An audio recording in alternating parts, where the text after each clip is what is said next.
Saya yakin benar, saya orientasi seksual saya kepada pria. Dan saya benar itu, dan saya meyakini itu benar.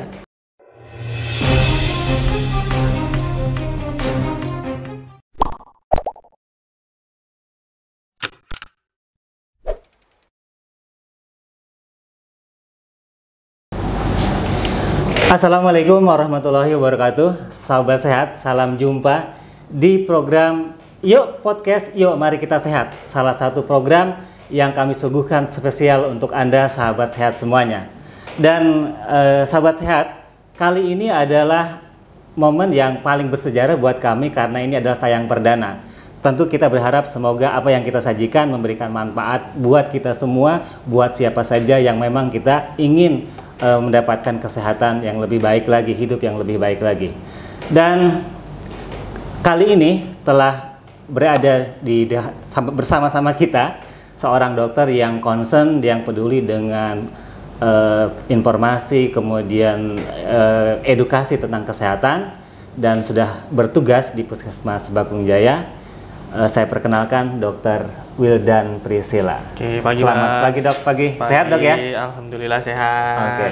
Nah, sahabat sehat semua, kali ini kita akan berada dalam sebuah tema yang mungkin tema ini banyak diminati banyak orang, sekaligus juga menggelisahkan banyak orang.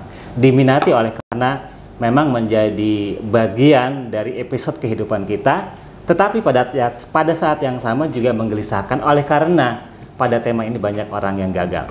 Oh ya dok, sebelum kita lanjut, kita sudah jaga jarak. Ya. Kemudian sudah vaksin juga kan dok? Sudah vaksin. Jadi kita bisa lepas masker ya? Ya, bisa, boleh. Oke. Dok, ada yang diperkenalkan dulu, sampaikan dulu? Ya, pada remaja-remaja kali ini kita rencananya mau bahas apa bang? Nah, pada kali ini kita akan bahas tentang kesehatan reproduksi remaja. Kesehatan reproduksi, yaitu kasus yang ini ya, maksudnya menggelitik buat remaja ya. Betul, betul. Ya, jadi kita akan coba kupas itu bang ya. Nah dok, kenapa ini menjadi pertanyaan buat kita yang harus kita bahas? Karena ternyata ada banyak fakta yang membuat kita mungkin layak untuk terkesima dengan fakta ini. Nah, kita bisa lihat data bahwa ternyata pada tahun 2022 ini ada total angka kasus kekerasan itu sebanyak 797, yang sebelumnya di tahun 2021 itu lebih banyak lagi, yaitu sebanyak 8.730, karena tahun 2022 kan belum berakhir. Selesai, ya. Sangat boleh jadi akan terus bertambah. Nah, pertanyaannya gini dok, ya, kira-kira ada apa sih dengan remaja kok bisa terjadi data yang seperti ini gitu? Ya. Dan itu kita harus garis bawahi bang, kekerasannya itu kekerasan seksual. Jadi angka yang sangat tinggi sekali untuk kekerasan seksual dan terhadap anak dan remaja.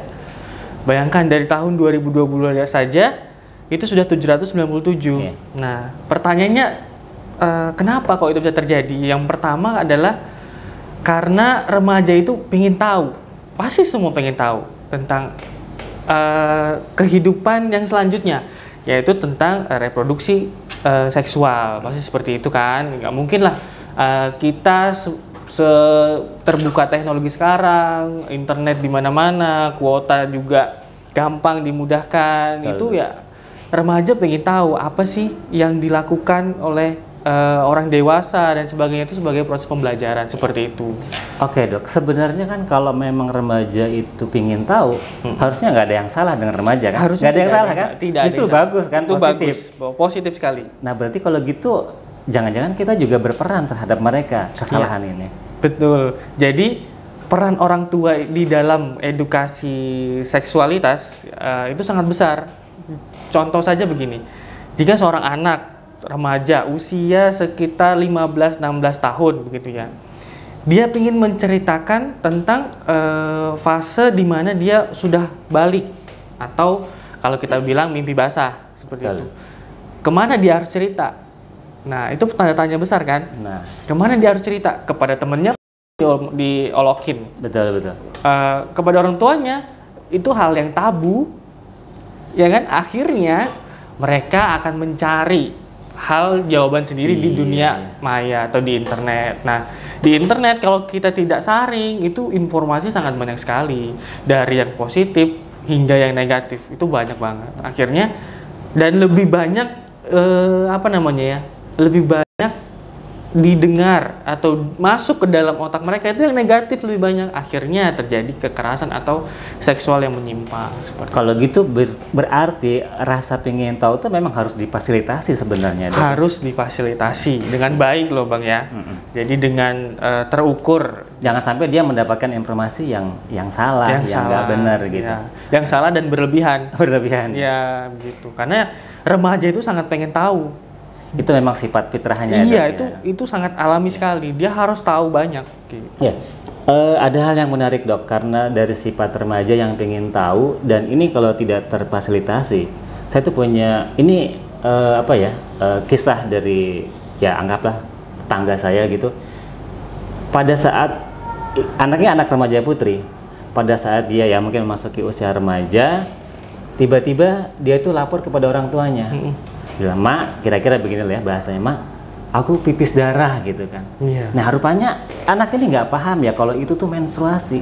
Nah, dari sini kita bisa mengambil sebuah pelajaran bahwa oh ada hal yang harusnya disampaikan oleh orang tua sebagai pendidikan ya, sebagai edukasi yang buat anak itu nggak lagi kaget pada saat dia menstruasi gitu. Betul. Mungkin gitu ya, Iya, Dok, ya. jadi memang kita harus tahu juga tanda-tanda dari kita itu sudah masuk ke fase remaja. Ya, maksudnya seperti itu Bang ya. Iya, iya. Dan wanita, pria dan perempuan itu beda kan ininya. Tanda-tandanya. Contoh aja kayak tadi Abang bilang pipis. Berarti salah satu tanda dari pubertas seorang perempuan. Nah, jadi kalau apa aja sih tanda-tandanya? Yang pertama, yang pasti tadi menstruasi. Yang kedua, kalau wanita tumbuhnya payudara, itu sudah pasti. Kemudian kulit yang menjadi halus itu tanda-tanda. Karena apa? Karena faktor hormonal mempengaruhi testosteron, progesteron dan estrogen. Itu pada perempuan. Tapi kalau pada laki-laki ya seperti kita dulu, Bang, suara berubah dari yang merdu jadi sangat merdu gitu ya. Nah, terus munculnya Adam's apple atau buah jakun ini ya. Betul. Jakun, kemudian diiringi dengan mimpi basah. Gitu. Itu tanda-tandanya. Jadi sebenarnya saya tekankan itu sebenarnya ini, orang tua harus tahu itu. Jadi sehingga anak mengadu ke orang tua itu sudah tahu jawabannya. Oh, itu kamu tandanya sudah remaja, berarti kamu harus begini gitu. Itu pintu atau sekolah pertama kan orang tua. Betul. Jadi sahabat sehat, selain memang remaja menjadi fokus utama pada kali ini, juga ternyata bagi orang tua juga mutlak harus paham ya, Dok ya. Betul. Sehingga nanti orang tua bisa memberikan informasi yang tepat. Nah, dengan informasi dan pemahaman yang didapat si anak ini, mereka tidak lagi gelagapan, tidak lagi salah dalam berperilaku yang berkaitan dengan kehidupan remaja. Betul. Jadi ya memang satu, orang tua berperan penting. Yang kedua, remaja itu sendiri harus memfilter apa informasi yang dia dapat, baik itu dari teman, dari lingkungan dan sebagainya. Karena informasi itu luas loh. Saya dulu waktu ini cerita masa lalu ya, Bang ya. Saya dulu aja waktu SMP loh itu. Saya termasuk orang yang nggak cupu lah dulu waktu SMP. Ada teman-teman yang bergerombol nih di kantin. Dulu HP-nya masih Sony, Ericsson begitu kan, kayak Siemens gitu ya. Siemens. Jadi tapi sudah bisa menyimpan video. Nah, mereka ngumpul ngapain? Ternyata ya itu tadi menyalurkan apa yang mereka yang mereka dapat di dunia maya. Jadi dari contohnya video porno dan sebagainya begitu. Jadi ya itu sudah kenakalan remaja sih sebenarnya. Tinggal kita arahkan. Berarti kalau gitu tindak kekerasan sebagaimana angka yang kita lihat tadi itu berawal dari situ ya. Iya, betul. Karena kalau kita lihat di TV aja, kasus anak SMP, SMA itu memperkosa teman sebayanya atau anak di bawah umur, itu kan karena faktor pencetus, pasti diomongi adalah video porno. Tapi gini, Dok, sekarang ini kan di era yang terbuka ya, di era digital. kan sepertinya kita agak sulit ya untuk bisa membendung dan membatasi supaya anak ini jangan terakses dengan seperti video porno yang bertebaran lah banyak kan di internet dan sebagainya. Ini gimana caranya nih? Ya, yang pertama itu memang hal yang tidak bisa kita pungkiri sama-sama bahwa informasi di era digital ini sangat luar biasa, masuk bertubi-tubi apapun kontennya. Terus bagaimana sih langkah selanjutnya? Yang pertama tadi kita sudah bahas di awal ya Bang ya, orang tua harus sudah bisa berdiskusi dengan anaknya. Begitu dia sudah dewasa, masuk remaja, itu sudah harus ditanamkan tentang edukasi kesehatan reproduksi. Nah, itu yang penting. Jadi itu dari tahap orang tua dulu, dari tahap rumah dulu. Kemudian masuk di tahap sekolah, di lingkungan sekolah. Itu harus diajarkan juga dalam kelas bahwa ini loh kesehatan reproduksi. Seperti ini loh. Nah, itu. Jadi para orang tua, guru, kan guru tuh juga orang tua di sekolah ya namanya Bang ya. Itu juga harus menekankan itu. Biasanya kalau dulu pernah nggak? Saya tanya Bang ya. Pernah nggak dulu waktu dulu di kelas diajarkan tentang kesehatan reproduksi? Nggak pernah. Saya nggak pernah kan? Iya. Nggak pernah. Jadi itu tidak tersalurkan informasi yang benar. Nah, yang benar. Oh ternyata begini. Oh saya harus begini. Kalaupun kita dapat informasi dari internet, kita sudah punya backup dari guru dan dari orang tua. Nah, gini, berarti karena yang saya alami juga Dok ya pada saat usia remaja dulu, itu memang nggak pernah dapatkan hal-hal informasi tentang reproduksi remaja lah ya, kesehatan reproduksi remaja. Dan pada saat itu rasa-rasanya kalau kita berbicara pada tema-tema itu hal yang tabu buat kita gitu kan. Sehingga mungkin itu yang membuat alasan kenapa pendidikan kesehatan reproduksi, seks edukasi yang kita kenal itu kan itu kita nggak dapet gitu. Kan. Padahal harusnya ini penanganannya itu komprehensif ya Dok ya, selain di keluarga, di sekolah, di lingkungan juga gitu kan. Iya, itu semua belajar. Karena gini, remaja itu yang berkembang 3 Bang. Apa fisik, mental sama perilaku. Fisik, mental. Nah, fisik tadi kita sudah sebutkan, ya, ada pertumbuhan payudara, terus kemudian jakun pada laki-laki, kemudian inilah hormonal dalam tubuh itu masuk dalam fisik. Kemudian perilaku. Nah, perilaku ini kan dia melihat lingkungan. Misal begini, bapak saya ngerokok, anaknya ngerokok nggak? Kemungkinan besar ngerokok. Pasti ngerokok. Atau kemungkinan besar merokok. Begitu. Karena dia melihat senior ya atau orang tuanya merokok. Iya, contohnya bapak saya ngerokok kok. Saya ikutlah seperti itu. Walaupun bapaknya melarang bagaimanapun, ya anaknya ngerokok karena ya bapaknya ngerokok. Begitu, ya kan? Salah satu contoh perilakunya gitu. Karena mereka pengen coba. Nah, kemudian perilaku selanjutnya setelah tadi masuk ke konteks internet tadi ya, informasi tentang seksual itu, karena dia merasa ingin tahunya tinggi, akhirnya dia coba. Nah, yang paling fatal itu kalau misalnya terjadi seks bebas. Betul. Nah, yang ketiga itu adalah mental. Nah, kalau mentalnya remaja itu dipupuk dengan baik, dia dikasih support, dikasih kepercayaan diri yang bagus pada saat pertumbuhan anak, kemudian ke remaja, itu bagus. Dia tidak akan mengalami depresi atau ya masalah belajar gaya dengan lingkungan seperti itu. Jadi memang kalau begitu instrumen yang harus diciptakan ya Dok ya. Iya. Instrumen yang bisa mengakses ya kan bagi mereka itu supaya mendapatkan edukasi yang benar gitu. Betul. Kan? Iya. Nah Dok gini, kan karena rasa penasaran gitu ya, kemudian pasti ingin disalurkan gitu kan. Nah supaya gimana ya, supaya orang tua itu paham dan orang tua itu memberikan pemahaman yang benar kepada anak. Kira-kira dari kita nih ya sebagai petugas kesehatan, ini apa yang harus kita lakukan, Dok? Maksudnya pemahaman seperti apa, Bang? Ya supaya orang tua itu juga, karena gini loh, karena sebagian besar orang tua itu masih tabu Dok untuk berbicara hal seperti itu. tabu banget gitu kan. Tabu sekali, banget gitu. Akhirnya ya tadi anaknya mencoba sendiri begitu. Dan biasanya mencari informasi dari luar lah. Dan itu menurut saya sangat berbahaya sekali. Sangat berbahaya sekali.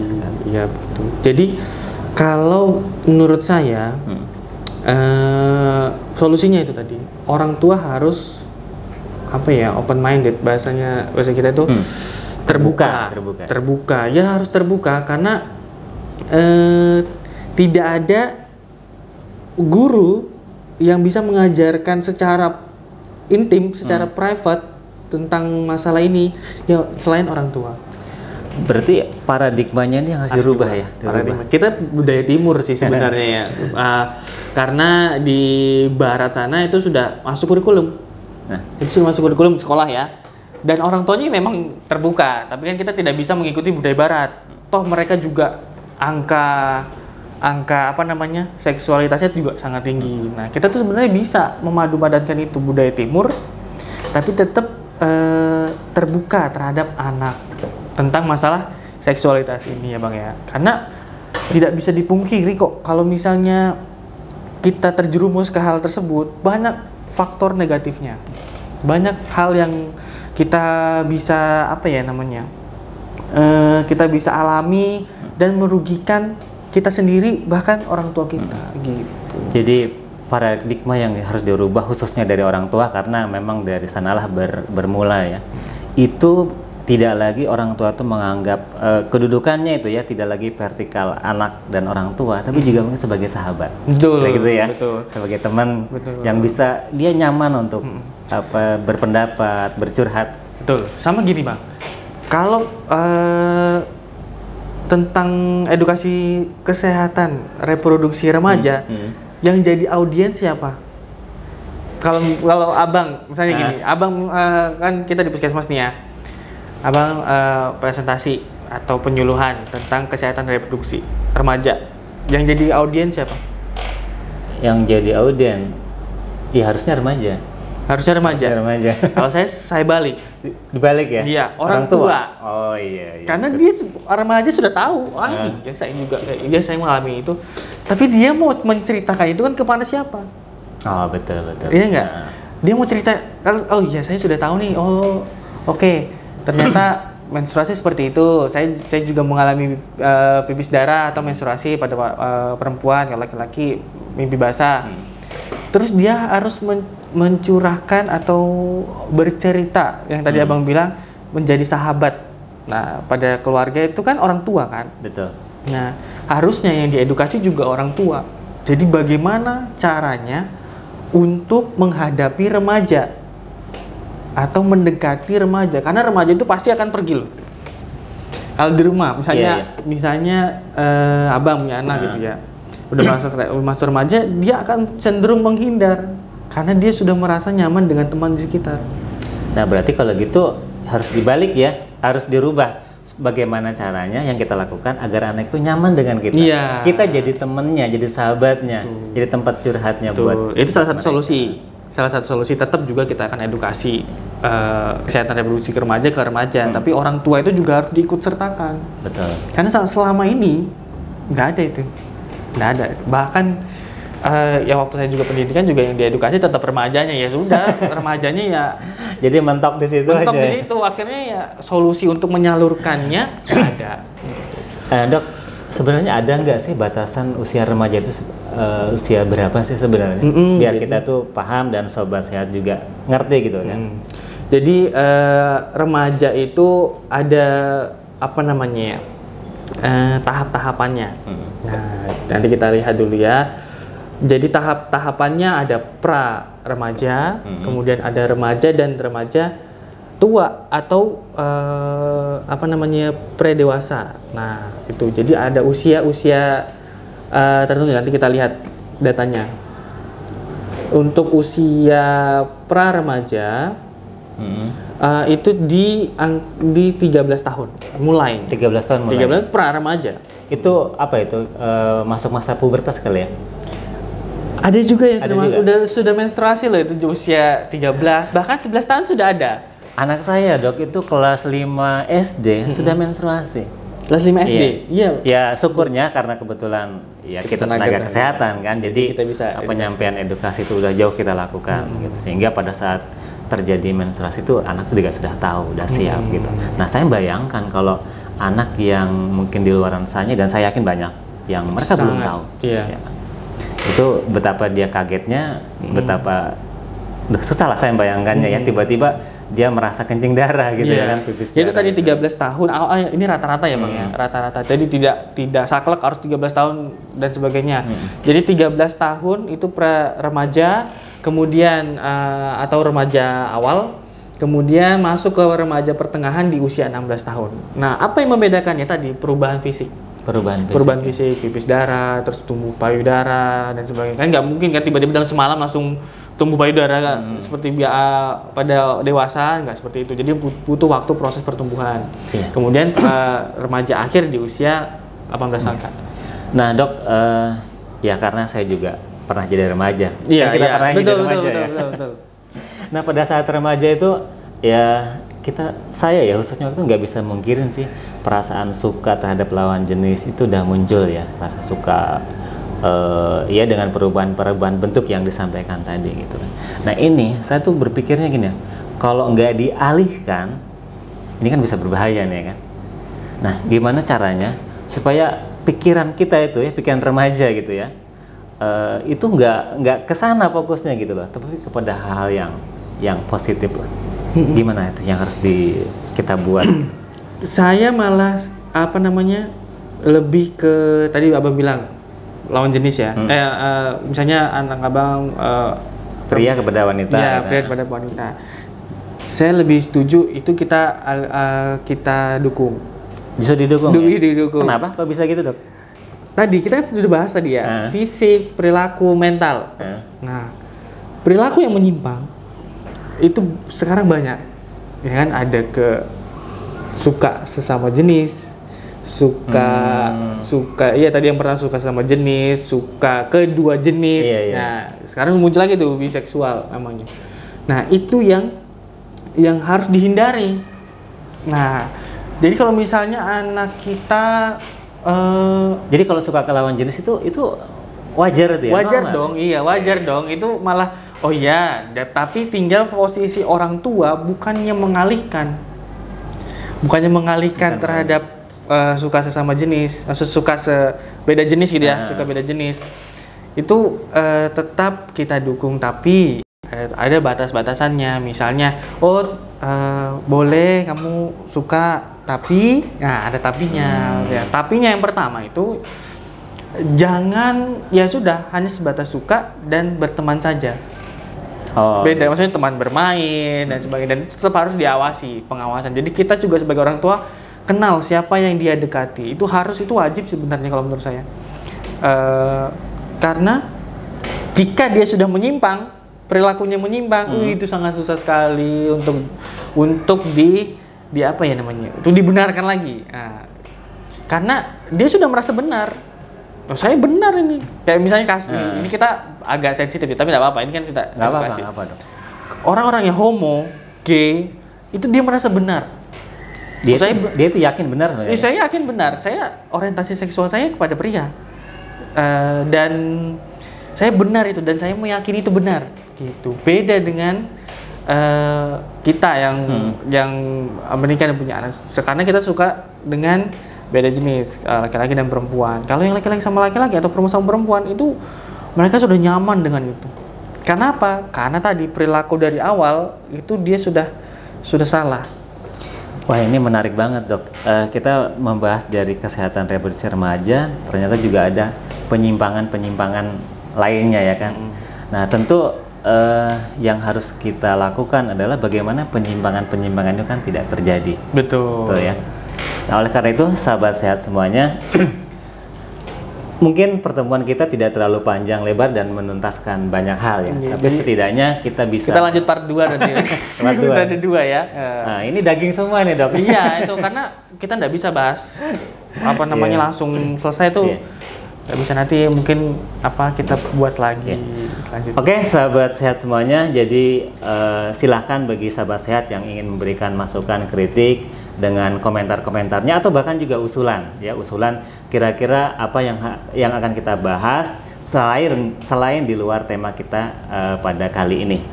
Dan jangan lupa sahabat sehat semua juga untuk subscribe, like, kemudian sebarkan kepada sahabat-sahabat yang lainnya agar kita bisa mendapatkan banyak hal manfaat dan sekaligus juga agar channel kita ini semakin berkembang. Kira-kira Dok, apa yang bisa disampaikan sebagai penutup dari rangkaian acara podcast kita kali ini? Ya, untuk tema kali ini ya Bang ya, reproduksi kesehatan remaja, saya lebih menekankan kepada orang tua. Satu, karena remaja ingin tahu itu wajar, itu memang lumrah, mereka harus seperti itu, pengen tahu banyak.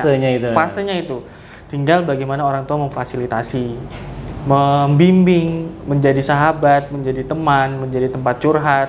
Jadi tidak lagi curhat ke Bigo Live gitu-gitu ya, atau ke TikTok Live atau semacamnya kepada orang lain, hanya kepada keluarga. Jadi nanti tinggal keluarga yang mengarahkan, karena negatifnya sangat banyak, positifnya juga lebih baik. Nah, kalau kita ambil positifnya, itu angka kekerasan akan menurun, kemudian angka pernikahan dini itu juga akan menurun.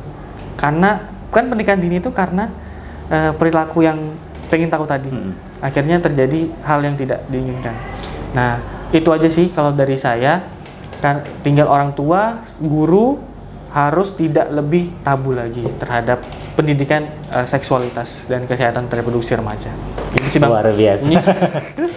Oke Dok, makasih banyak atas paparannya dan semoga di lain kesempatan kita bisa ketemu kembali. Oke, siap. Oke, salam sehat. Sehat. Terima kasih dan assalamualaikum warahmatullahi wabarakatuh.